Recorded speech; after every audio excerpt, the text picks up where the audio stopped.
Bueno, hoy vamos a hablar de un tema que se llama la remodelación del sistema familiar. ¿Alguna vez han hecho una remodelación en su casa? ¿Sí? ¿Y queda ordenada la casa, limpia, sin polvo? ¿Cómo es el proceso de la remodelación? Es horrible, ¿cierto? Es un caos completo la remodelación. Yo lo he vivido, eso es horrible. Y polvo y mugre y se ensucia y no sabes por dónde. Y barres y vuelve y está sucio y pedazos de pared y se mancha y es horrible. Ese es el punto. Muchas veces en los procesos de remodelación del sistema familiar. No queremos vivir la incomodidad de la remodelación. Entonces preferimos las fisuras, la humedad, lo que está viejo, lo que ya no funciona, lo roto, en la vida, en la familia, que pasar ese trauma. Y por eso muchas personas cuando empiezan un proceso en Cristo Jesús y empiezan a darse cuenta que el Señor, bueno, porque el Señor trabaja con ¿qué? Con cincel. ¿Se acuerdan? Agarra el cincel y el proceso de remodelación es incómodo, produce muchas molestias. Lo que quiero enseñarte hoy es que si tú no tienes claro cómo se debe vivir en un proceso de remodelación familiar, por ejemplo, quiero hablarle a las personas, particularmente a aquellos que llegaron a la fe ya en una edad madura. O sea, entiéndase, llegaron con todo un paquete encima, con hijos, con un sistema de creencias, con una estructura mental. ¿Sí? No estoy hablando de aquellos que nacieron en la fe, también voy a hablar de esos, pero sobre todo esas familias que ustedes llegaron y sus hijos ya eran adolescentes o ya eran mayores de edad y ustedes llegan a la fe y empiezan a tratar de hacer una remodelación, pero ellos vienen con un viejo sistema de creencias. Eso es un caos. Eso es un caos. No sé si les ha pasado que genera resistencia, que sus hijos empiezan a verlo como, ¿qué le pasó al viejo? ¿Cierto? Y lo peor es que además tú empiezas inconscientemente, porque te está funcionando, porque te sientes bien, porque algo está pasando, los torturas llevándolos a la escuela en las mañanas y poniéndolos el audio en el carro de Ricardo Anteliz. Pobres muchachos, man. Tienen que aguantarse en mi voz todos los días. Y entonces uno empieza, sin saber hacer las cosas, a embutirles, a empujarles un nuevo sistema de creencias que ellos no están habituados. Y que ellos posiblemente no han tenido ese encuentro con Dios como tú lo estás teniendo. Y si tú no sabes hacerlo bien, va a producir resistencia, va a producir resentimiento, va a producir frustración, enojo, cansancio de ambas partes, porque tú quieres como que lo bueno, pero parece que ellos no quieren esto bueno y nuevo en la vida. Entonces eso es un caos por todas partes. Creo que por eso, creo que tenemos que hablar de esto. ¿Les parece bien? Bueno, entremos en materia. Primero, en sus notas de estudio, ¿por qué es necesario cambiar? Ahí en sus notas de estudio escriban, porque los hijos crecen, porque los hijos crecen, porque las necesidades, escriban ahí, cambian, y porque las temporadas espirituales se van a modificar.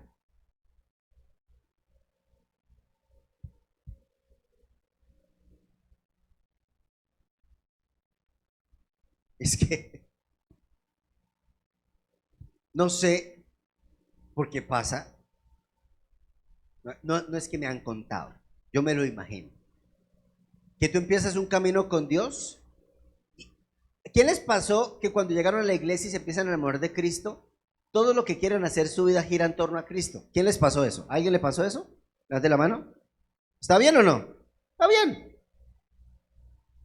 Y entonces tú, por ejemplo, el fin de semana quieres poner películas cristianas y tus hijos quieren ver zombies matándose. ¿Sí les pasó o no? Y entonces los hijos como, ¿y, y tú? ¿Qué le pasó a mi papá? ¿Qué le pasó a mi mamá? Se están volviendo fanáticos, se están volviendo locos. Allá les están labrando el cerebro. ¿Sí les pasó eso, muchachos, a ustedes jóvenes? Que todavía los entiendo, los voy a ayudar, los voy a rescatar hoy. Hoy están de mi lado, ustedes, muchachos. Pero bueno, la Biblia dice en Eclesiastés 3 que todo tiene su tiempo. Y hay una temporada para todo. Todo tiene su tiempo. Y lo primero que quiero que sepas es esto. Si Dios te esperó a ti, tú debes aprender a esperar a tus hijos. ¿Ok? Ahí se la doy la primera. Tome. Para que aprenda. Si Dios te esperó a ti, ¿qué tienes que hacer? Aprender a esperar el tiempo de tus hijos y no imponerles la fe. Porque la vida cristiana no es una dictadura. La vida cristiana es una vida de libertad en Cristo Jesús. Y tú dirás, pero entonces, Ricardo, ¿qué tengo que hacer? Porque, o sea, no podemos seguir viviendo como, o sea, yo digo, ya soy cristiano y yo ya no voy a permitir que mi hija ingrese con su novio aquí a la casa y que estén solos. Y yo digo, está bien, eso no se permite. Pero la pregunta es, ¿cómo lo estás llevando? No qué estás haciendo, el qué, ok, pero el cómo, qué, o sea, el mecanismo que estás utilizando, porque si ya estaban habituados a ver películas, a tener conversaciones, a hablar mal del prójimo y tú empiezas a modificar toda esa cultura, pues de un día para otro la familia va a generar resistencia porque ya no hay nada que hablar. Y además se vuelve aburrido porque tú solamente quieres hablar de Jesús. Para ellos. ¿Estamos hablando? ¿Estamos claros o no? Y también te va a pasar a ti, joven, si tú eres el único cristiano en tu casa y quieres ir a llevar la fe a tu casa y todo gira en torno a Jesús, qué bueno por ti, pero tu familia no te va a entender, o sea, eres un bicho raro. Eso, ¿sí? Pero hay una historia muy interesante en la Biblia, porque la Biblia está muy impactante, pero hay una escena, particularmente en la vida de Moisés, donde Dios a Moisés le da la jurisprudencia hebrea, le da la constitución del pueblo de Israel, las leyes de la Torá, 663 leyes, ¿sí? Les da a Moisés, Dios. Y todo ya estaba escrito, ya estaba toda la jurisprudencia, ya era la constitución política del pueblo de Israel. Y entonces, en medio del proceso de esta remodelación espiritual, porque ellos salían de Egipto, iban a vivir un proceso de libertad, aparecen unas mujeres muy interesantes, que la Biblia no dice su nombre, pero dice el nombre de su papá, que es muy fácil de pronunciar, Zelofejad. ¿Dilo? Duré una semana tratando de aprender. El papá se llamaba Zelofejad. ¿Te acuerdas que hemos estado hablando de historias poco comunes con grandes enseñanzas? Bueno, quiero hablar de esto porque es muy interesante. Acompáñenme por favor a la Biblia, a Números capítulo 27, y miremos una remodelación en una cultura política. Ya. Dice la Biblia, cierto día las hijas de Zelofejad, Maala, mira, así las pronuncia, perdón, Noa, Ogla, Milca y Tirsa presentaron una petición. Zelofejad, su padre, era descendiente de Jefer, hijo de Galad, hijo de Maquir, hijo de Manasés, hijo de José. Ya entendimos de dónde viene, ¿no? ¿Hijo de quién? De alguno. No pasa nada. Las mujeres, o sea, las hijas de Zelofejad, acudieron a Moisés y al sacerdote Eleazar, ok, y a los jefes de las tribus y a toda la comunidad a la entrada del tabernáculo. Ellas dijeron, nuestro padre murió en el desierto, pero no por estar entre los seguidores de Coré que se rebelaron contra el Señor, sino que murió debido a su propio pecado y no tuvo hijos varones. O sea, ellos están haciendo un recuento histórico familiar. ¿Qué están haciendo ahí ellos en ese momento? A ver, haciendo una remembranza, recordando una historia y diciendo, esto es verdad, mi papá se equivocó, mi papá murió en el desierto, él no pudo entrar a la tierra prometida por su propio pecado, lo aceptamos. Eso pasó y no tuvo hijos varones. Pero hacen una pregunta válida. ¿Por qué debería desaparecer el nombre de nuestro padre de entre los hijos, de nuestro padre de entre su clan? ¿Solo porque no tuvo hijos varones? Dennos una porción del terreno entre el resto de nuestros parientes. O sea, ellas están diciendo, escúchame, mi papá murió, yo entiendo que la jurisprudencia dice que las mujeres no pueden heredar territorios, terrenos, no lo podemos hacer. Y tenemos un gran problema, además, mi papá no tuvo hijos varones y tenemos otro gran problema, estamos solteras. O sea, nuestros esposos no pueden heredar eso. Y no es justo que los hermanos de mi padre o otros parientes, antes que nosotras, hereden eso y nosotras en qué vamos a quedar. ¿Es una petición válida, sí o no? Es una petición válida. Pero esa petición es muy complicada porque ya está hecha la constitución política del pueblo de Israel. Ya está establecido que las mujeres no heredaban, que los que heredaban eran los varones. Ya está establecido eso. Pero Moisés presentó el caso ante el Señor, dice la Biblia, a él. Y el Señor le contestó a Moisés, porque el Señor, mira cómo es de bonito. La petición de las hijas de Zelofejad es legítima. Así que, dales una porción del terreno junto con los parientes de su padre, asígnales la porción de terreno que hubiese dado a su padre. O sea, que lo que es justo. Y da al pueblo de Israel las siguientes instrucciones. Si un hombre muere sin dejar un hijo varón, entonces se le dará su herencia a sus hijas. Y cambió la constitución. ¿Vieron? O sea, una buena petición, un buen planteamiento sobre una situación particular, hizo un cambio cultural, porque esto era revolucionario. O sea, hoy estamos en el siglo XXI y dice uno, tan fácil. No. Retrocedete, por favor, 4000 años en el pasado, donde las mujeres, culturalmente hablando, eran diseñadas solamente para procrear. ¿Ok? O sea, las guerras se hacían así. Las guerras eran, matabas a todos los hombres y ¿a quién tenías que secuestrar? A las mujeres. Y las mujeres eran parte del botín de guerra. Me gané esta mujer en la guerra. ¿Para qué? Para que tenga hijos para mí. Así se veía la cultura. Pero aquí hay un cambio de estructura, de remodelación, porque bueno, Dios es un Dios justo, ¿no? Y dice que Dios le dijo, y las hijas van a heredar. En fin, hay un cambio político. ¿Por qué te digo esto? Porque vas a tratar de implementar un nuevo sistema de creencias quizás en tu familia, con respecto a tu fe. Quizás tú dices, bueno, yo fui a la iglesia y me enseñaron que, por ejemplo, vamos a unificar finanzas. ¿Han tenido alguna vez resistencia por unificar finanzas? Yo fui a la iglesia y me enseñaron que, por ejemplo, no celulares después de las 10 de la noche. ¿Has tenido resistencia por eso?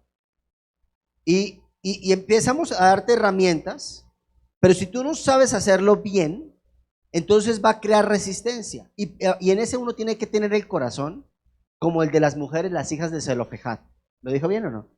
Bueno, espero que sí. Me duré como meses. ¿Qué hicieron ellas? Escribe ahí. Número 1. ¿Qué hicieron ellas? Ahí lo puedes escribir donde dice escenario común. Número 1. Identifica el problema de tu sistema de creencias claramente. Identifico el problema. ¿Cuál es el problema? Mira lo que dice el versículo 4, por favor, ¿me ayudas? ¿Quién está poniéndolo? ¿Tú, Angelito? Sí, el 4. Mira el problema. ¿Por qué debería desaparecer el nombre de nuestro padre de entre el clan solo porque no tuvo hijos varones? ¿Cuál es el problema? El problema es que ellas quieren avaricia, tienen codicia. ¿Te imaginas que dijeran, o sea, imagínate que ellas se hubieran puesto una pañoleta morada en la cabeza? Sí, marchando ahí y rayando las paredes. Las hijas de Jehová. Moisés, dictador, y la culpa no fue tuya ni mía. Bueno, o sea, qué cosa tan ridícula, ¿sí o no? ¿Qué produjo eso? Nada. ¿Qué hicieron ellas? ¿Una petición? Justa. Yo tengo que identificar el problema. El problema es que no estamos siendo equitativos. El problema es que el nombre de mi papá, el apellido de mi padre va a ser eliminado porque simplemente no nos casamos, porque mi papá no tuvo hijos. O sea, me gusta mucho porque no están defendiendo su ego, están defendiendo lo justo. Esa es la diferencia. Y lo justo se defiende ¿cómo? Justamente. De esa forma se defiende. No implantando mi razón, porque puede que tengas toda la razón, pero si yo la pongo como imposición, ya dejó de ser razón y se volvió obligación. Y nadie funciona obligado, ¿o sí? Nadie funciona de esa forma. Entonces, por eso es que yo tengo que identificar el problema. Y lo segundo que tengo que hacer es presentar el caso con firmeza en la familia. O sea, familia, empezamos una nueva vida cristiana y la realidad es que en esta vida cristiana yo quiero preguntarles, ¿qué opinan de que ahora los domingos nos estemos madrugando para ir a la iglesia? Yo quiero preguntar, ¿alguien por casualidad alguna vez en la vida ha discutido el domingo en la mañana antes de venir a la iglesia porque salieron tarde? ¡Dale, se va! ¡Ustedes siempre llegan tarde! Y llegan bien carnales aquí a la iglesia, man. Por pobre grupo de alabanza es el que le tiene que levantar las manos. Levanten las manos, dígale perdón a Dios. Ellos ablandan el terreno porque ¿qué necesidad de imponer? A ver, si un hijo, a ver, yo le hago esa pregunta. ¿Yo le puedo imponer a un hijo que ore? Si a usted le gusta ayunar, ayune solo. ¿Por qué le impone a sus hijos que ayunen? ¿Me hago entender? El problema es que tratamos de meter en nuestra psicorrigidez a los nuestros, y lo que terminan los nuestros es hartos. Por eso es que uno logra ver que hay hijos que sí empiezan a caminar con Dios un poquito, pero entonces empiezan a ponerle más cargas, y dice, no, ya no puedo más. No, eso es muy, no puedo con la fe. No, eso es muy fanático, es para locos. Y terminan hartos, producto de que no sabemos hacer la remodelación por partes. Yo les dije una vez, ¿cómo se come un elefante, Horacio? De a pedacitos, ¿cierto? Segundo, y tercero, perdón, espera la guía de Dios. Mira lo que dice el versículo 5. Y Moisés llevó su causa delante del Señor. Mira, uno tendría que preguntarle al Señor, porque es que uno asume cosas de Dios. Por ejemplo, uno dice, bueno, ya empezamos la vida cristiana, a partir de ahora en mi casa todos hacemos devocional a las 6 de la mañana. Eso suena bonito, pero yo le pregunto, ¿Dios ya le confirmó que en su casa todos tienen que hacer el devocional? ¿O el devocional es para usted y no para el resto de la familia? Porque si usted es de los que pone el devocional a las 6 de la mañana y lo pone en volumen alto para despertar a toda la familia, ¿qué cree que va a generar eso en la familia?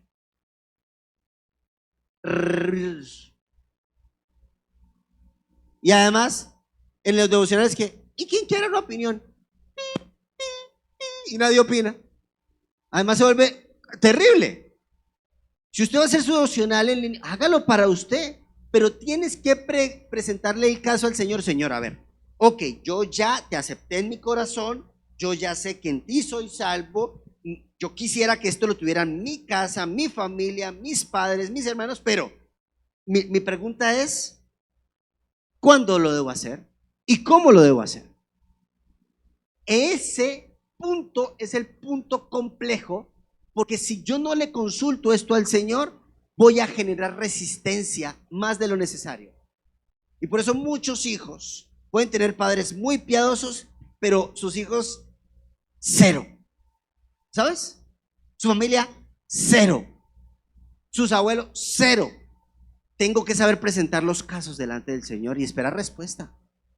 Eso es muy complicado. Porque una de las cosas que yo quiero decirle, hermano, es de lo más difícil en la vida cristiana es esperar el sí de Dios. Que el Señor levante la bandera y corra, éntrele. Qué difícil cuando el Señor nos lo pone en la sala de espera. Y uno ya quiere y el Señor no. Entonces, bueno, ese es lo cuarto, por favor. Deja que Dios dé la razón.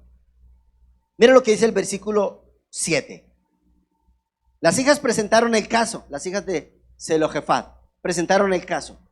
Se lo presentaron al sacerdote, se lo presentaron a Moisés, lo presentaron al grupo, y ellas no dijeron, y esperamos respuesta en 24 horas, sino denuncio, te notifico a la fiscalía. No. La petición de las hijas de Zelofehad es legítima, dijo Dios. ¿Sabes qué hicieron ellas? Esperaron la respuesta. Ese es el otro tema. ¿Puedo esperar la respuesta? ¿Tengo que imponer mis opiniones? Porque yo sé que hay gente que tiene un corazón apasionado por Dios. De verdad, hermanos, los felicito. Que aman a Dios con todo su corazón y se levantan, hacen devocional en la Biblia, vienen alteos. Hay gente en la iglesia, varones particularmente, que vienen alteos, vienen al grupo de varones, vienen los domingos, vienen a matrimonios, vienen a perlitas, vienen al ministerio vienen a todo. Está bien. Si a usted le sirve, hágale. Tendremos que mirar si de pronto hay un tema de confusión, pero pasa. Tenemos casos de eso, ¿o no? Los estoy mirando. Bueno, entonces, pero está bien. Está bien, porque usted tiene hambre de Dios. Bueno, haga lo que quiera. Pero tienes que aprender a esperar que Dios diga la petición de ellos es legítima. O sea, espera el momento donde Dios te dé el visto bueno. No lo trates de imponer. No. Si hay gente que, por ejemplo, se casaron o están juntos, ¿sabes? Y uno de ellos se volvió creyente porque, claro, los pecados cansaron tanto que ya me tengo que arrepentir de mis pecados. Se arrepintió, pero el otro no se ha arrepentido de sus pecados. Y quiero tratar al otro como cristiano cuando el otro ni siquiera es cristiano. ¿Usted por qué no ora?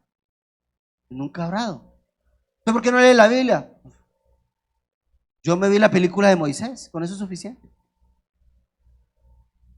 Tengo que esperar.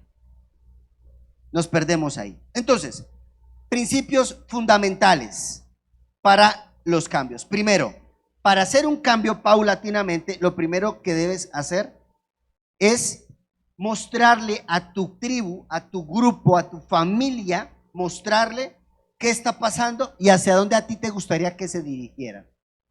No le impongo, primero le digo, mira, esto está pasando en mi vida, esto yo percibo que pasó en mí, que está sucediendo, a mí me gustaría que fuéramos a este lugar juntos. Le tengo que explicar el panorama completo, ¿ok? Eso es el primer paso, porque tu tribu, tu familia, tus hijos, sobre todas las cosas, no tienen que sentirse obligados.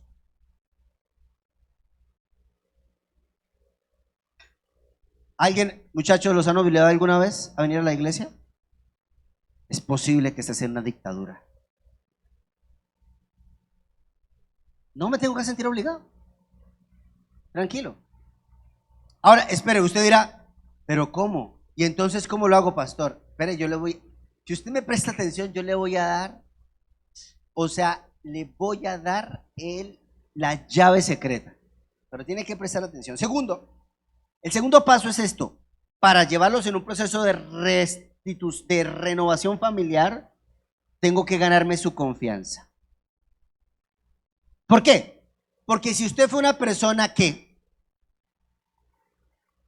pecó, engañó, se alcoholizó, se drogó, se endeudó y todo eso producto de la falta del conocimiento de Dios y hizo todo lo que no tenía que hacer, ¿usted cree que su familia de un día para otro le va a creer? Ay, mi papá ya está religioso.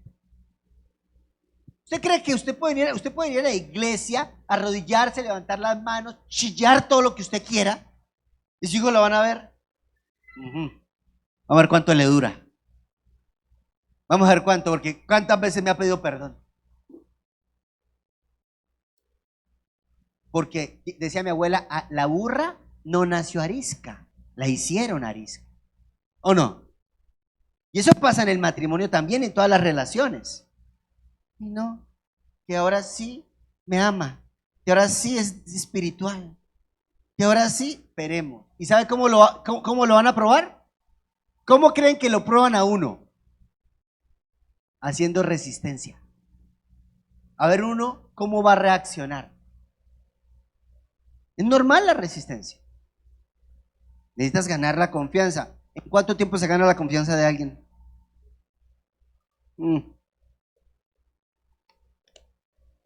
Bueno, entonces, hay varias claves para ganarse la confianza, pero te voy a decir dos. Primero,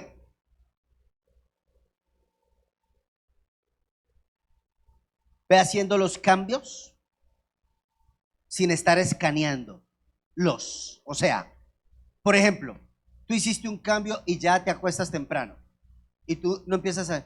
¿Qué opinan del cambio que hice? ¿Ya he cambiado o no he cambiado? ¿Hay gente así o no? Ay, mira, no valoran el cambio.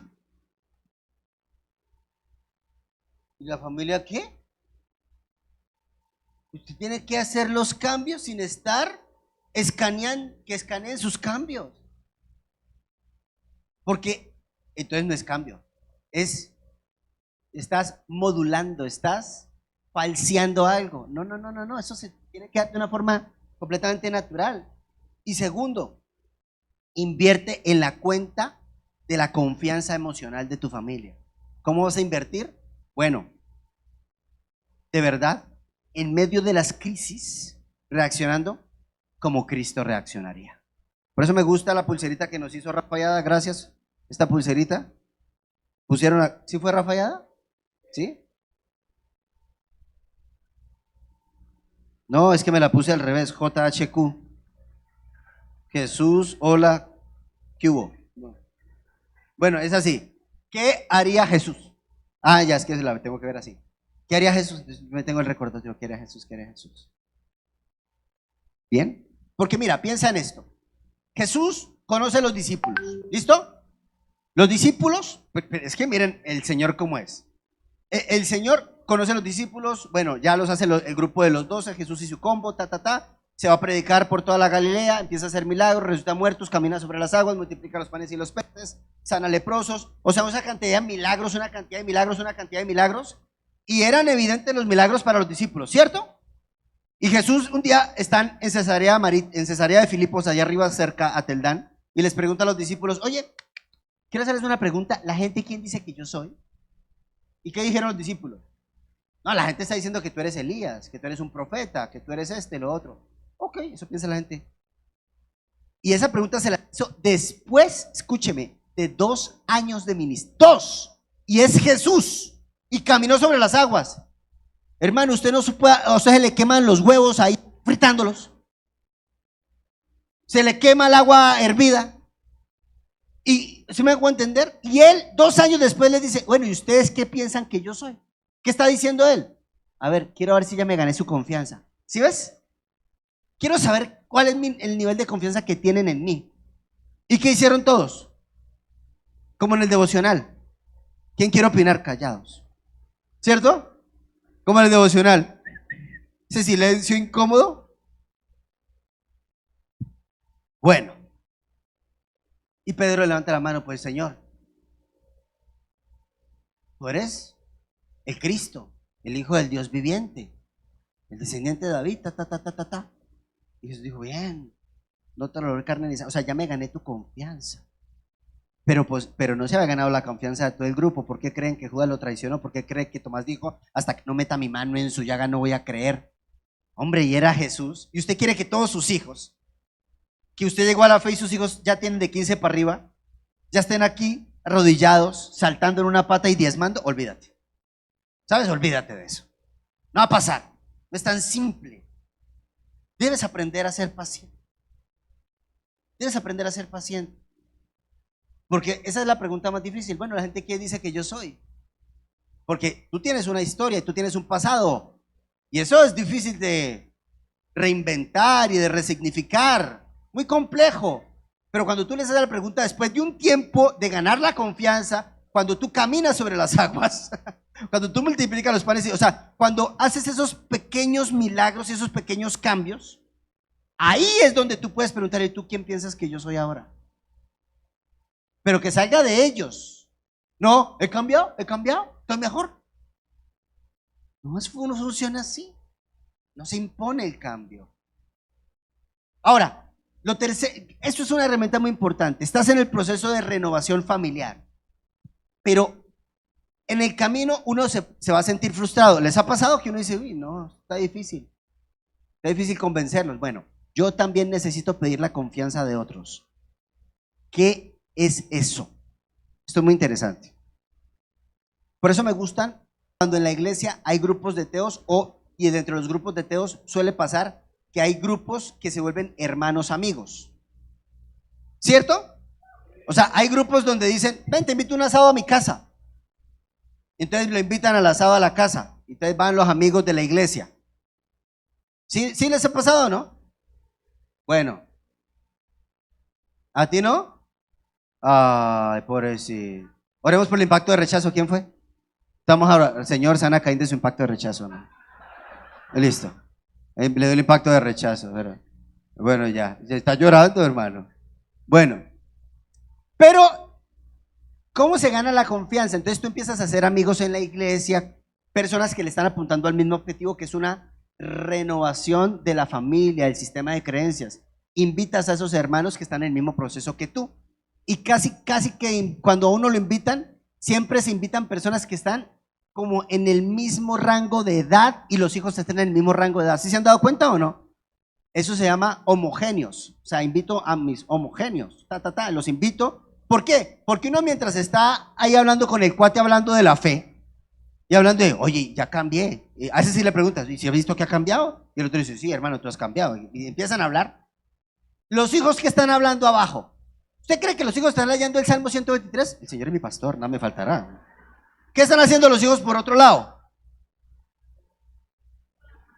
Están jugando Roblox, o están jugando fútbol, o si son adolescentes, si son adolescentes, ¿cómo actúan los adolescentes? Ah, están aburridos en la sala así.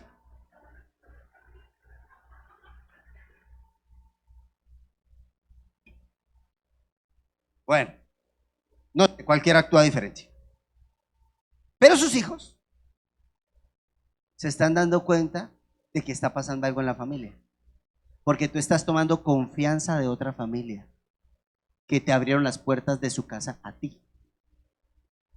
Entonces tus hijos empiezan a ver eso. Algo está pasando con mi papá, que está cambiando su círculo de amistades. Y esta gente ya no se emborracha. Y esta gente ya no fuma mota. Y esta gente, bueno, yo lo digo porque me han contado. Y esta gente ya no está, o sea, los hijos empiezan a darse cuenta de, algo raro está pasando con mi familia, que está se reuniendo con otras familias que están igual de fanáticos que mi papá. Algo está pasando.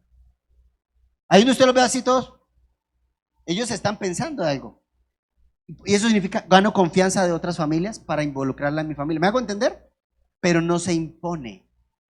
Y posiblemente una de esas familias que tú invitas, ya sus hijos están más creyentes, un poco más en la fe, y ellos se empiezan a ganarse de amigos y de amigos, y se va a ganar. Esto es agarrar confianza de otros. ¿Ves que es paulatino? No puedes hacerlo impositivamente. Y sobre todo, quiero que sepas esto. En los procesos de renovación familiar, no olvides que la lucha no es contra carne ni sangre. La lucha es espiritual. No tomes esto personal y no digas, es que mi hijo no quiere, mi hija es bien resentido y no me ha perdonado. No. Tú tienes que entender que aquí detrás de esto hay cosas espirituales que son ancestrales y que te va a tomar tiempo en oración y ayuno sacarlas de tu vida familiar. ¿Estamos aquí o no?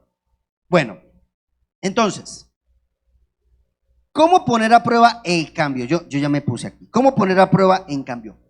No impongas, dice acá, empieza a ensayar. Ejemplo, tú dices, familia, ¿les parece bien si leemos un versículo este fin de semana? Y leen un versículo. Listo. ¿Qué les pareció el versículo? Tun, tun, tun, tun. ¿Les gustaría que lo volviéramos a hacer? O sea, les preguntas. Así. Lucas capítulo 14, versículo 28 dice en sus notas, aquel que va a construir una torre, ¿qué primero hace?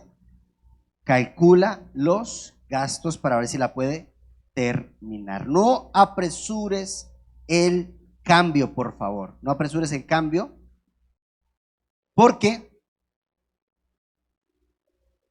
cuando tú apresuras el cambio apresurado produce barreras. ¿Me pueden por favor poner una imagen? Que es, o sea, vas a encontrarte con 4 grupos de personas dentro de tu sistema de creencias o tu sistema familiar. ¿Me lo ponen ahí? No, la anterior. Esa. ¿A quién vamos a ganar y cómo lo vamos a ganar? Miren esto. Digamos que tú llegaste a la iglesia, porque, a ver, hago una pregunta. ¿Quién tiene más de 3 hermanos? Levante la mano. Listo. ¿Sí o no? Que cuando los que somos de familias de más de 3, 4 hermanos, 5 hermanos, todos tuvimos un papá diferente, aunque es el mismo. Los mayores el papá fue terrible y los menores el papá fue lindo. Porque uno aprende, ¿cierto? Echando a perder se aprende y bueno, no sé. Pero bueno, los más jóvenes. Uno, ¿a quién debemos ganar? Hay 4 categorías en el proceso de cambio. Estas son las 4 categorías. Primera categoría, ¿a quién voy a ganar? A los más jóvenes y nuevos. O sea, ¿quién va a ser más fácil de que se meta en la fe? ¿Tu hijo que tú llegaste a la iglesia y tenía 15, 16, 17 años? ¿O tu niño que llegaste a la iglesia y tenía 3 años, 4 años? ¿Quién va a ser más fácil? Pues el niño. Él va a ser más fácil. Esos son los más jóvenes y los más nuevos, el hijo pequeño. ¿Y la estrategia cómo es? Ejemplo. Modela con el ejemplo, modela con el ejemplo.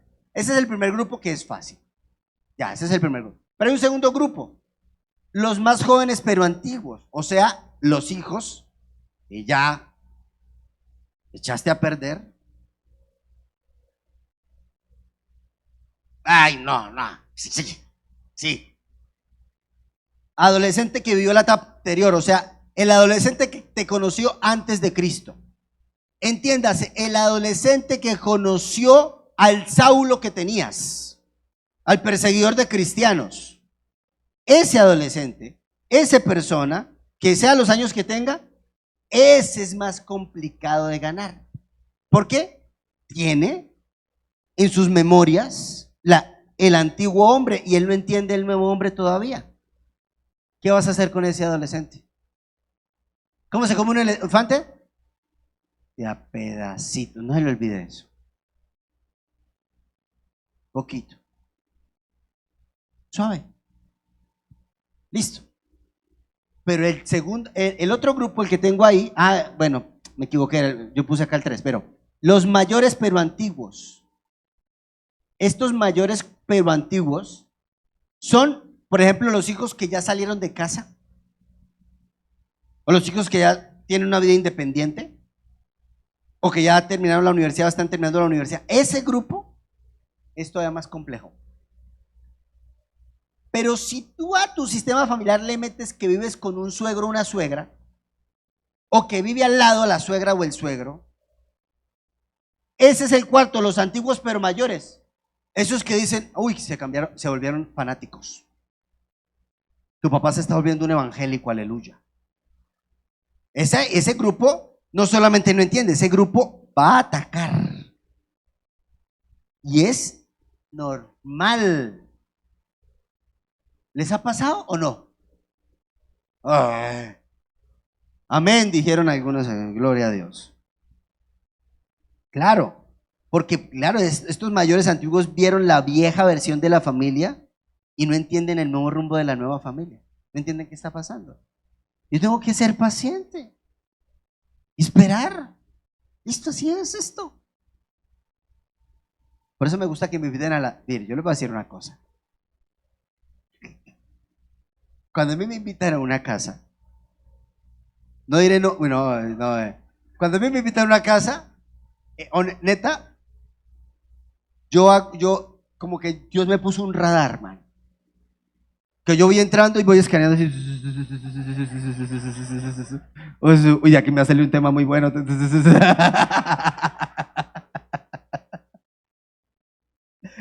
Bueno, Proverbios 11:14 dice, esto me encanta.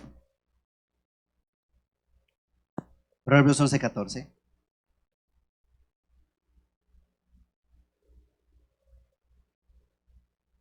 Sin liderazgo sabio, la nación se hunde. La seguridad está en tener muchos consejos. Consejeros, tú eres el líder de tu casa. Seas madre, cabeza de familia, o seas el padre, o los dos, véanse como los líderes espirituales de su casa. Porque es que no puedes ganar tu familia para Cristo si tú estás con la angustia de que te acepten como el nuevo cristiano que eres. ¿Ok? Por eso, sin liderazgo sabio, la nación se va a hundir. Entonces, involucra a las personas. Ay, Dios, ya me acabó el tiempo. Van pasando los músicos, por favor. Uno le pregunta, bueno, hijos, ¿qué opinan de esto? ¿Les gustaría ir a la iglesia? Uno empieza a negociar con los hijos. ¿Te parece bien? Sí, bueno, está bien, no quiero pedirte que vayas todos los domingos conmigo a la iglesia, pero ¿te parece si vamos el último domingo del mes? ¿Te gustaría? Porque para mí es un tiempo importante y vamos a comer. O sea, yo empiezo a gestionar y a negociar con ellos las cosas. Miren cómo la Biblia enseña que fue el proceso de renovación de la iglesia. ¿Me ponen por favor la otra imagencita, please? Este está muy chido, porque de mis libros favoritos es el libro de los Hechos. Pero mira cómo fue un proceso de renovación, porque cuando Cristo vino a hacer las cosas como nuevas. ¿Sí se acuerdan o no? Porque era una tradición, un ritual, todo ese tipo de cosas. Pero miremos el libro de los Hechos. Estuve analizando esto esta semana. En Hechos 1 y 2, el libro de los Hechos, capítulo 1 y capítulo 2, inicia Jesús con los 12. Jesús está con sus 12 discípulos, enseñándoles, orando por ellos. Es un grupo pequeño, listo. En ese grupo pequeño Jesús se va a los cielos, asciende, viene el Pentecostés. Después, en Hechos 10 y 11, ya ese grupo ya no es pequeño, ya incluyen a personas de diferentes etnias. ¿Se acuerdan?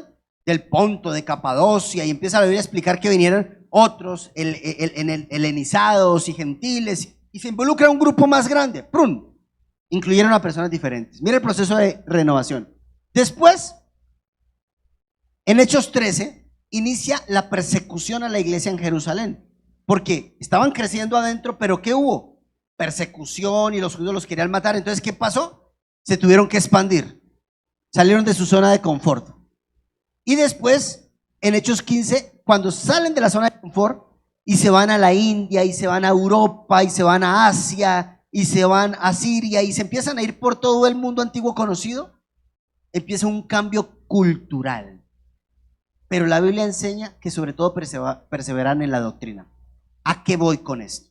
Si tú haces un buen cambio de renovación en tu sistema de creencias familiar, cuando tus hijos se vayan de tu casa, a donde se vayan a ir, si lo haces paso a paso y paulatinamente, a donde lleguen, van a replicar lo que tú les enseñaste bien en la fe. No se van a contaminar de viejas creencias, no se van a volver holísticos, y no van a estar practicando Reiki, y no van a estar mezclando una cosa, y no van a sincretizar la fe. Van a vivir según lo que tú fundamentaste, pero te toma tiempo.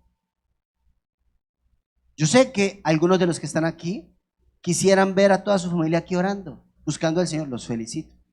Bien. ¿Qué papá no quiere eso? Todos lo queremos. Y a veces duele. Y hay predicaciones que uno dice, sí, me hubiera gustado que estuviera aquí mi papá. Sí, me hubiera gustado que hubiera estado mi hijo. ¿Sí les ha pasado o no? Sí, y hay gente que está aquí pensando en la predicación, pero pensando en el que tendría que estar. No, esto es para usted. Este es tu tiempo. Tranquilo.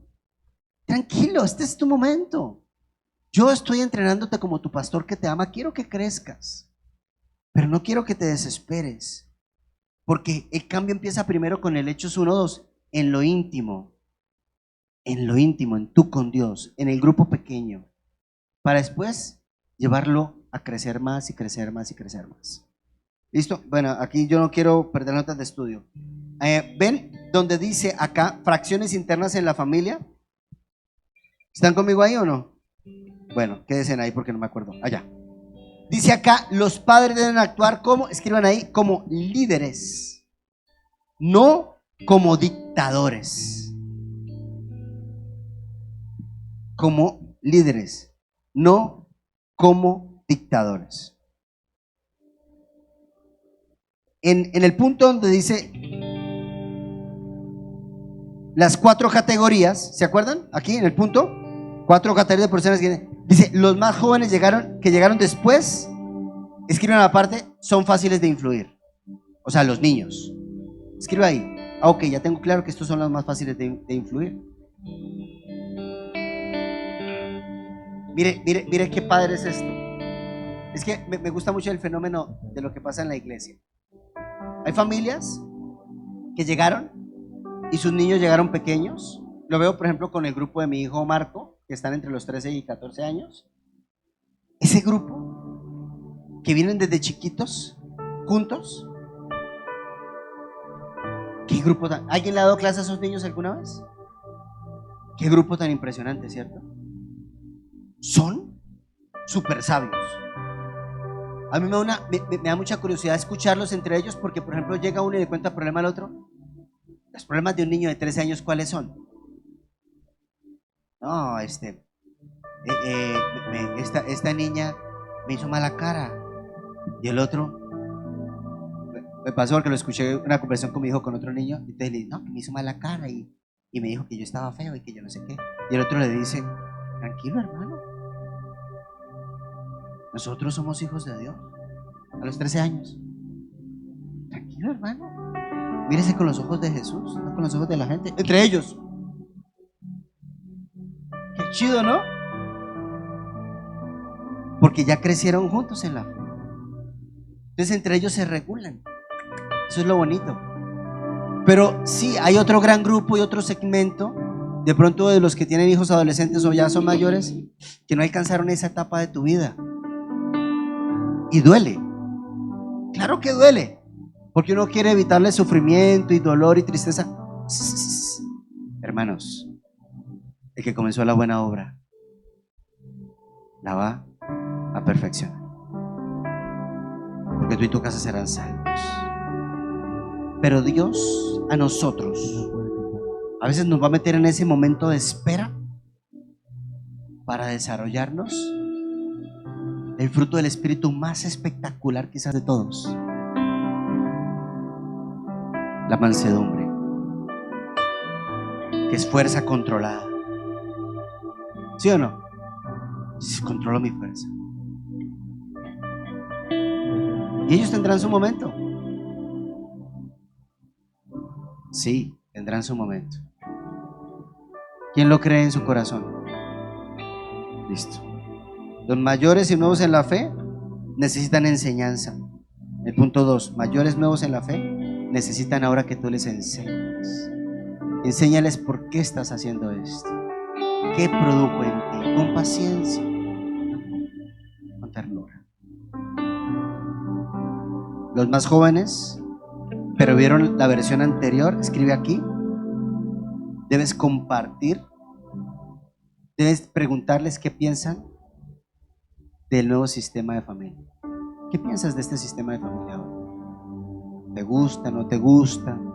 ¿Sigues teniendo dudas, temores, miedos? Le preguntas. Y a los mayores y antiguos, o sea,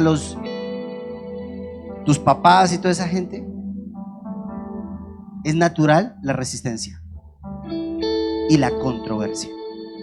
Escríbalo. Es natural la resistencia y la controversia.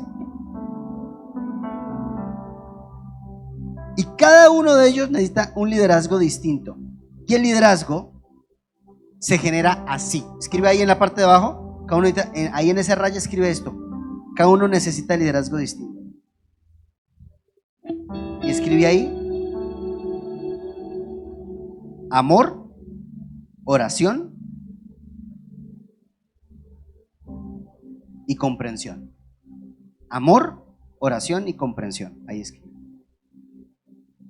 Acá en la parte donde dice involucra a los afectados por el cambio, dice escuchar genera, al frente escribe escuchar genera respeto. O sea, aquí yo pregunto más: ¿qué piensas de esto? ¿Qué sucede? ¿Estás de acuerdo? ¿No estás de acuerdo? ¿Qué genera eso? Que te respeten. Si tú lo impones, genera resistencia. Esa es la diferencia. Y si los invitas al cambio, ¿qué quisieras? ¿Cómo te quieres involucrar? No, te esperamos, no pasa nada. Eso genera compromiso cuando tú los involucras.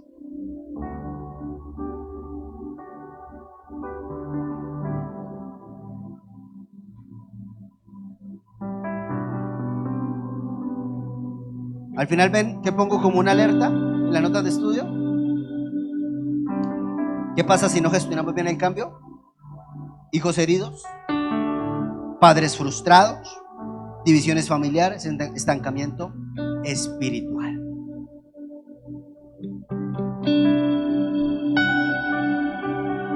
Hermanos, Déjenme decirles esto. Se lo digo con amor y respeto.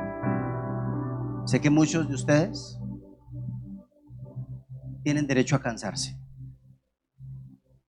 Muchos de ustedes vienen cíclicamente a la iglesia, toman un curso de teos y parece que nada en la vida cambia y la familia cambia. Tienen derecho a cansarse. Está bien, cánsese.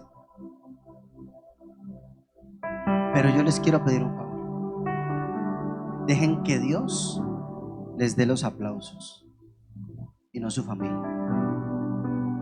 No les pongan ese peso a ellos. Hagan esto para Dios y la consecuencia la tendrá su familia. Pero si lo hacen su familia, créanme, le estarán dando la espalda a Dios. Pero si lo hacen para Dios, el resultado lo tendrán su casa y su familia.